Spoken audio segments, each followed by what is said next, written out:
The important things about a financial statement is that it allows you to see the truth instead of being stymied by other people. My bankers never asked me for my report card yet, you know.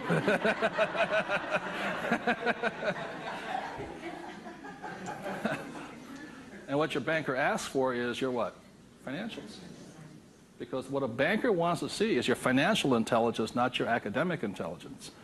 And both are important. Academic intelligence is important, you know, forever. But so is financial intelligence. So what my rich dad said, your financial statement is your report card once you leave school. And the problem is 99% of the people leave school and they don't have a clue what a financial statement is, much less what a checkbook is. You know, they know credit card, but they don't know much beyond that. And so they're easily swayed with the idea your house is an asset, and that's what gets them in trouble. They can't tell the difference between an asset and a hole in the ground. So that's a big problem there. Okay? And then book number 2, which is this one here, was the cash flow quadrant. Quadrant means 4. And the quadrant was the 4 people that make up the world of business.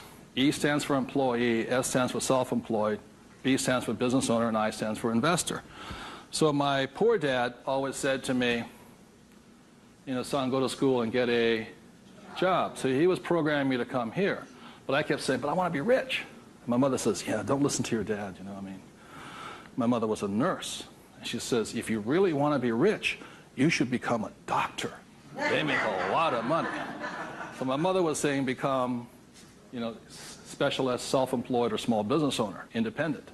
You know, you hear people say, if you want to be successful, get a profession. You're like, something you can fall back on. You know, become a plumber, electrician, attorney, accountant, something you can fall back on. Because these guys are the smart guys. You know, these are the people that become doctors, lawyers, accountants, and they're really the brains of the class. My rich dad said to me, you know, Robert, you make a lousy employee. You can't follow orders. You don't like sitting still. And you're not very smart. I said, right. He says, you'd be very good over here. He says, because these guys aren't that smart. And that's the truth. That's why some of the richest people on earth are over here, because they're not smart. But they know how to surround themselves with smart people. And that's one of the biggest differences. And the other part is the investor. And the investor uses a different mentality, different emotions. The investor wants their money to work for them. And their words are, what's my return on investment? How soon do I get my money back? See, most people have the money in a 401k. That's not an investment plan, it's a savings plan. An investor would not do that because it ties that money up too long.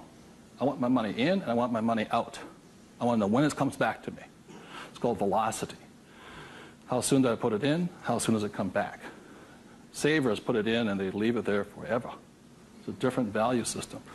My rich dad said, you always tell an employee by their words. They use the same words all the time. He said, an employee will always say, I'm looking for a safe, secure job with benefits. Always. My rich dad also said you can always tell a self-employed person because they'll say such things as, I'm going to charge you 6% commission, like a real estate salesperson, or $100 per hour, or I'm going to charge you for the job by this much. So they go, for these people, time is money. And the business owner, what they say, I'm looking for the smart people, best people, I'm looking for the best system. They don't, because they want to move on and start another business. They want to have multiple corporations. Very big difference. And an investor says, I want an ROI. Now, the theme song for the self-employed, the difference between the small business owner and the big business owner is very simply this. A big business owner, if they do the job right and build the company, they can leave. And when they come back, the company's doing better without them, more profitable because they have the right people running it. A self-employed or a small business owner, if they leave, the income goes where? Down. Or if they have employees, they just ferret out they just take everything, the thing falls apart. So that's the difference.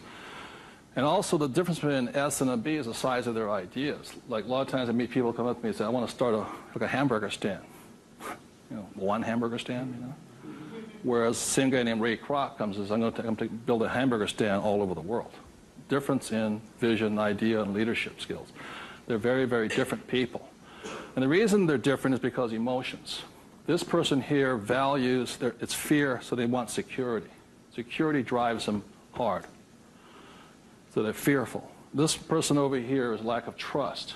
And these guys, they're highly specialized. They're also the most satisfying, because they have their own time, their own life, and all this. They're very happy this way. But it has its limitations also. And generally, these people are limited to about $500,000 a year max in here, just because time is money. Over here, it goes unlimited, how much you can earn. So there are very, very big differences in the thing. The investor here, their thing is they're neutral, emotionally neutral. In other words, what that means is they don't care if you're winning or losing. When somebody says, I go to somebody, the stock market's going to crash. The mutual funds get wiped out. They're not neutral. They're reacting. A true investor doesn't care if the market goes up or the market comes down, because they're going to make money either way. That's an investor. They really do not care. They know that losing is part of winning. It's called money management, how well you do that and all this. Very, very neutral. And this person over here, the emotion is patience. You have to be patient. These guys want to get paid now.